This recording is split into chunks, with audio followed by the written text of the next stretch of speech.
Персы – это племя южноиранское, но столицы Ирана, тюркских государств в Иране всегда были на севере. И не случайно очень долгое время главной столицей Ирана был Тебриз, вообще тюркский город, азербайджанский город. Ну, собственно, все средневековые династии Ирана – это тюркские династии, поэтому что тут удивляться. Мы говорим Иран, Персия, на самом деле это не иранские государства. Тысячи лет Ираном управляли азербайджанцы, тюрки. Азербайджанцы, потому что предки нынешних азербайджанцев, османов, турок, нынешних турок и туркмен. Это одни и те же люди, это агузы. Для тех, кто понимает, откуда пошли тюркские народы, это никакой не секрет.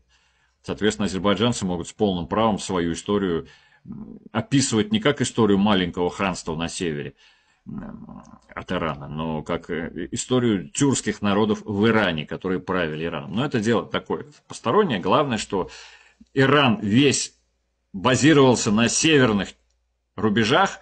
Рей, Исфахан, это уже южный город, и то ответвление торгового пути, и то туда перенес свою столицу Аббас-Шах только потому, что турки-османы захватили до этого Тебриз, древнюю и главную столицу Ирана, и главный центр на шелковом пути в Северном Иране. Чтобы вам просто было понятно, насколько было важно контролировать эти торговые маршруты, достаточно сказать, что при халугуидах, при монгольском государстве в Иране, доходы от Тебризской таможни, великих ильханов, превышали все доходы французского королевства только от Тебризской таможни.